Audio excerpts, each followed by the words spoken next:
Oče naš koji si na nebesima, da se sveti ime Tvoje, da dođe carstvo Tvoje, da bude volja Tvoja i na zemlji kao i na nebu. Hljeb naš nasušni daj nam danas i oprosti nam dugove naše, kao što i mi opraštamo dužnicima svojim. I ne uvedi nas u iskušenje, no izbavi nas od zloga. Amen. Danas ćemo na času veronauke upoznati šta možemo da znamo o Bogu, a šta ne možemo da znamo o Bogu. I da bismo to lakše razumeli, mi ćemo uporediti božansku prirodu i način postojanja Boga. Sa druge strane, uporedit ćemo sa nečim što je nama poznato, a to je električna struja koju svuda imamo oko sebe i koristimo je i za koju niko ne sumnja da ona postoji. Na pitanje, ako je Bog stvorio čoveka, ko je stvorio Boga? Ne možemo da damo odgovor, Presveta Bogorodica mu je dala materijalno telo, rodila ga je kao čoveka. Preko nje je Bog primio ljudsku prirodu i postao čovek, bio je jedan od nas, ali nije mu ona dala božansku prirodu. Pokušavajući da shvati čovek koji je stvorio Boga, može doći do zaključka da ne razume način Božjeg postojanja, jer je to za nas tajna. Ali to sa druge strane ne znači da Bog ne postoji. Slično kao što imamo sa druge strane električnu struju. Mi koristimo električnu struju, svuda je oko nas. Niko ne zna šta prolazi kroz električni kabel. Mi zovemo to električna struja. Niko nije okom zavirio da vidi kako postoji, kakva je priroda električne struje. Pa sa druge strane nikome ne pada na pamet da kaže da električna struja ne postoji. Iako ne razumemo šta prolazi kroz kabel.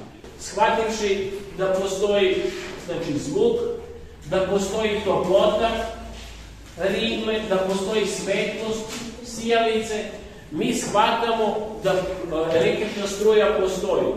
Znači, zaključno, električna struja postoji, niko to ne negira. Mi ne razumemo kako postoji priroda električne struje i to je za nas tajna. Ali mi vidimo njene projave i shvatamo da ona postoji. Po istom principu možemo prepoznati da Bog postoji. Sa jedne strane mi ne razumemo božansku prirodu. Ne može čovjek da shvati kako to postoji Bog u duhovnom svetu. Ali sa druge strane možemo prepoznati kada se Bog otkriva u naš svet. Projave, efekte Božjeg postojanja.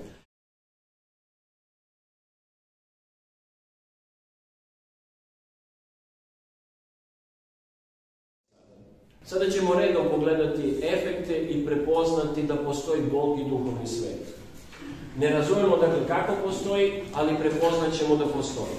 Pa da krenemo redom. Neko posmatra čuda Hristova. Šta je to Gospod Isus Hristos činio dok je bio na zemlji? Lečio od neizlečenih bolesti, utišavao prirodne nepogode, hodao po površini vode, znači imao je vlast nad zakonima prirode, umnožavao hranu, čak je vaskrsavao mrtve, pokazujući da kao Bog ima vlast nad životom i smrću. Umro je na krstu da bi 3 dana nakon toga vaskrsao i pokazao se učenicima svojim kao živ. Neki ljudi shvataju život Hristovi, čuda koje se dešavala i prepoznaju na taj način Božje postojanje, da je Hristos zaista sin Božji, Bog koji se rodio svet i postao čovjek. Ne razumiju kako postoji božanska priroda, ali shvatajući čuda Hristova i prepoznajući, oni prepoznaju da Bog postoji, da je Hristos sin Božji koji je došao u svet.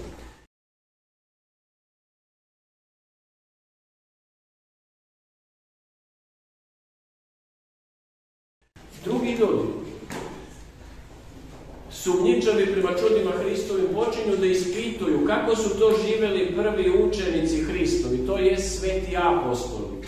I oni, posmatrajući život svedoka Hristovih čuda, a to su sveti apostoli, počinju da prepoznaju da su apostoli svojim životima posvedočili da je Hristos zaista vaskrsao. Oni su bez razmišljanja, kada su bili iskušani ili se odrekni Hrista ili ćeš stradati, radije izabrali da stradaju nego li da se odreknu Hrista i da požive na zemlji još 50 ili 100 godina. Šta to nama znači? Da nisu vidjeli Hrista vaskrslog i da nisu vidjeli čuda Hristova, oni bi jednostavno možda se i odrekli Hrista jer ne znaju kakva je tajna čovekovog života kasnije. Da postoji vaskrsenje. I poživjeli bi na zemlji još 100 godina možda, ili 50, kako god. Međutim, s obzirom da su vidjeli Hristovo vaskrsenje, oni nisu mogli da se odreknu Hrista jer su znali, ako me ubiješ, istog trenutka ću se preseliti u Carstvo Božje. A ako se budem odrekao Hrista, gubim večni život u Carstvu Božjem.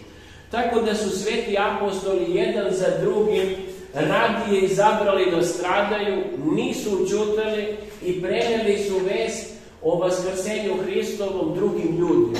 Pronijeli su vest evanđelsku na sve strane sveta i raširili su crkvu.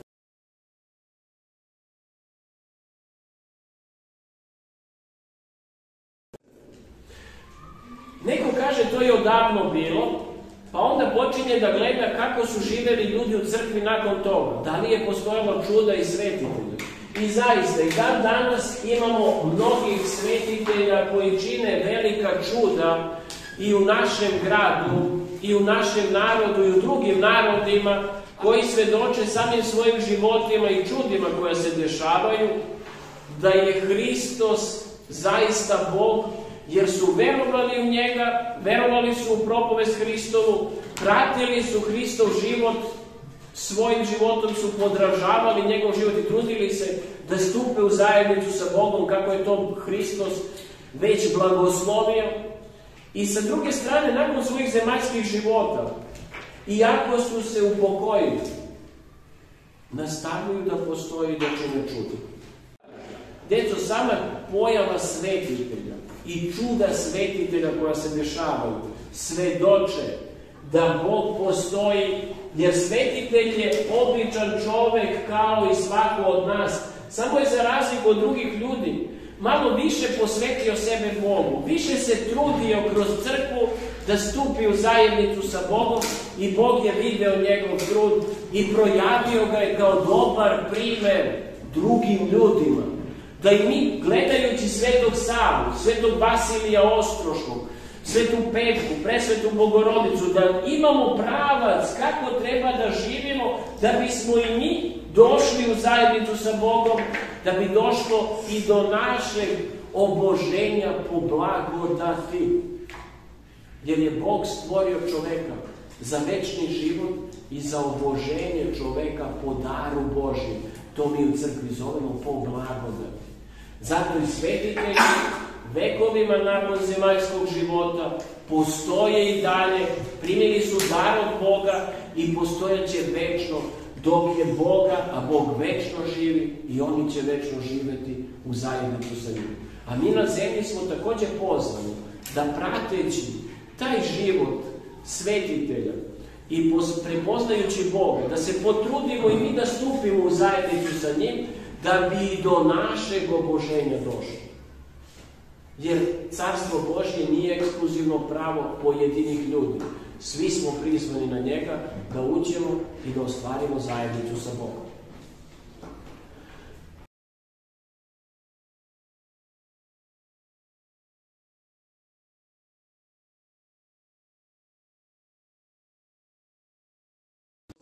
Ima još mnogo načina prepoznavanja Božjeg postojanja. Jedan od njih je, recimo, proročki san. Proročki san se spominje, deco, u Bibliji. Josif u Starom Zavetu je imao dar da tumači snove. Josif je protumačio san peharniku da će za 3 dana da bude oslobođen. Isto tako je u Bibliji je to zapisano. Protumačio san pekaru da će za 3 dana da strada po faraonovom naređenju. Na Božić, kada se Hristos rodio i kada su kasnije mudraci došli da se poklone Hristu, nakon njihovog poklonjenja Anđeo Gospodnji se javlja Josifu u snu i kaže mu: uzmi ženu i dete i beži u Egipat, jer će car Irod tražiti dušu deteta da ga ubije. I Josif uzima Hrista malo i prelazi u Egipat. Car Irod je zaista poslao vojnike da nađu Hrista i da ga ubiju. Ako neko spava i sanja i sutra se ostvari taj san, to je direktno dokaz da postoji duhovni svet. Naime, kako sam ja mogu da znam šta će da se dogodi sutra? Spavao sam i sanjao sam i neko mi je iz duhovnog sveta preneo poruku šta će da se dogodi. Sutra dan kada sam ustao, stvarno se to dogodi. To znači da postoji duhovni svet i kao zaključak toga možemo da zaključimo da postoji Bog. Ako postoji duhovni svet, onda postoji Bog. Ne treba obraćati pažnju na snove, jer ne znamo od koga iz duhovnog sveta dolaze, ali u svakom slučaju su dokaz da postoji Bog. Što se tiče proročkog sna, jedna crkva u našem gradu je pronađena upravo na taj način. Deda Pera Nikolić iz Donje Brežine imao je proročki san, javili su mu se anđeli, prenijeli mu poruku da ode sa narodom do izvora vode pored Nišave, da izbroji toliko i toliko koraka i da otkopaju temelj crkve iz drevnih vremena. Bila su 3 takva sna. Prvi put nije poslušao, drugi put su ga upozorili, pa je on preneo ljudima, ali ga ljudi nisu poslušali. Na sljedeći put su prenijeli poruku uz upozorenje. Ako ne budu otišli da otkopaju temelj svetinje, da će tadašnja zarazna bolest koja je harala Gornji Matejevac, Knez Selo, Kamenicu, i mnogi su umirali, cele porodice su umirale, da će ta bolest da se spusti u Donju Brežinu pa će ljudi stradati. Tek tada su ljudi pošli sa njim. Izbrojao je i zaista je pronašao temelj svetinje. Tako je pronađena crkva. Potomci Deda Pere Nikolića su doneli ploču i postavili na crkvenoj prodavnici sa svedočenjem kako je ona otkrivena, kako je otkriven temelj svetinje.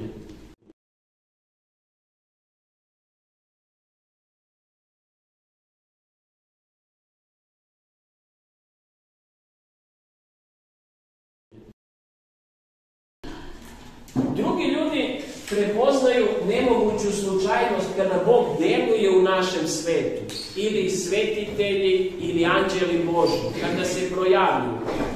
Naprimjer, u našoj školi je bio slučaj kada je učiteljica Anica kazala deci: hajde da ustanemo i da pomerimo klupe, da ne preskačete jedni druge, nego da jednostavno jedan ima jedan red, drugi ima drugi red i da na taj način budu formirani redovi u učionici.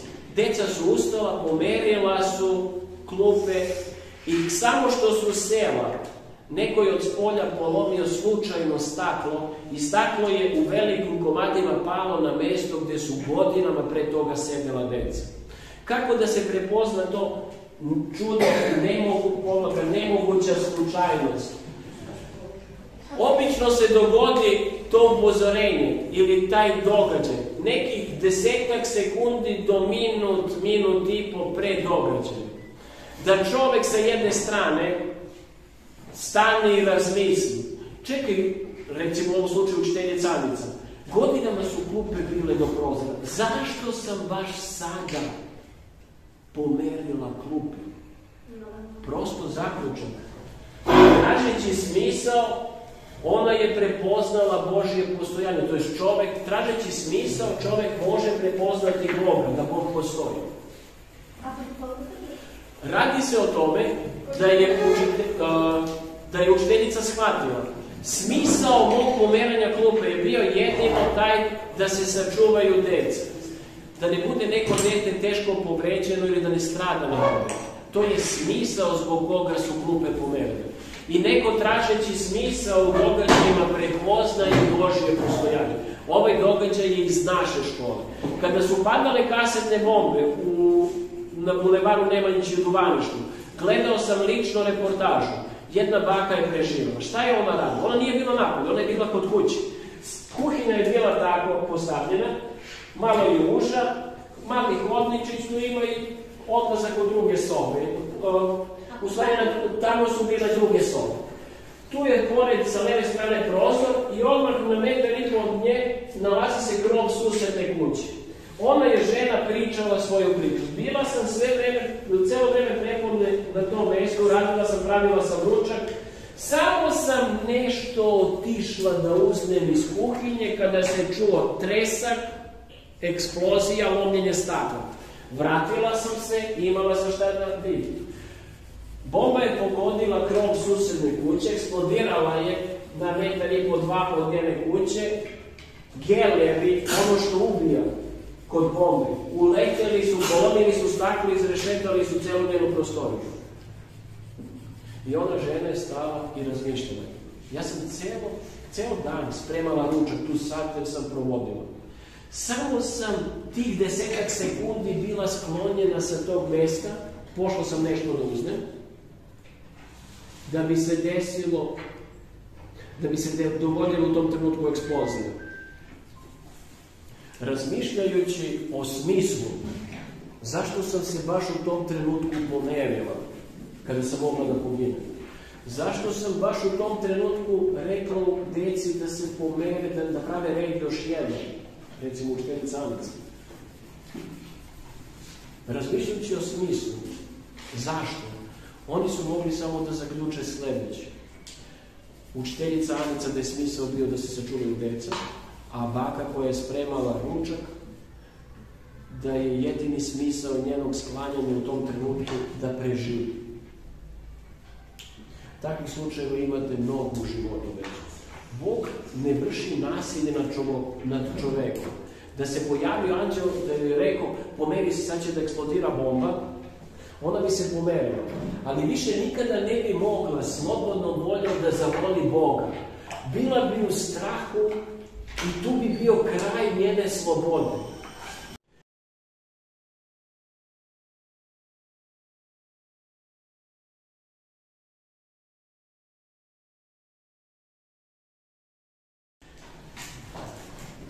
Pored ovih načina prepoznavanja Božjeg postojanja postoji još jedan, a to je recimo potpis Božji u prirodi. Cela priroda svedoči o Božjem postojanju. Kada pogledate složenost organizma, Đorđe, kada pogledate složenost organizma, složenost jedne obične ćelije, kada pogledate način na koji je čovek stvoren, možete prepoznati izuzetnu složenost i može se prepoznati inteligencija koja je to napravila sve sa smislom. Da oko da vid, da uho čuje, da imamo čulo dodir. Sve je povezano jedno sa drugim.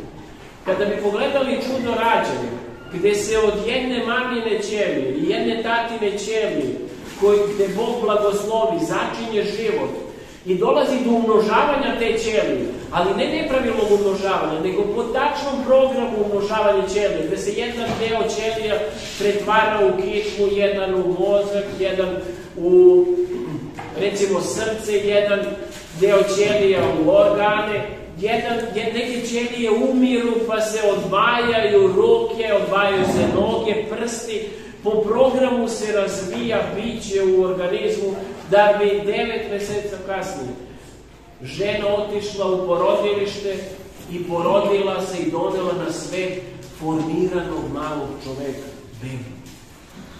Kada neko stane i razmisli kolika je to složenost, može samo da konstatuje da je to neko izvanredno inteligentno biće stvoreno. I da zaključimo, mi ne možemo da prepoznamo način na koji postoji božanska priroda, ne možemo da razumemo, to je za nas tajna, ali posmatrajući čuda Hristova, život svetih apostola, čuda svetitelja, prepoznajući proročke snove u svom okruženju ili situacije kada nemoguća slučajnost svedoči da se desilo sačuvanje od strane Boga, ili kada prepoznamo potpis Božji u prirodi, mi možemo samo da konstatujemo da Bog postoji. Ne razumemo kako postoji božanska priroda, kao što ne razumemo ni kako postoji električna struja. Ali sa druge strane razumemo da postoji Bog jer vidimo efekte i projav dokazuje Božje postojanje.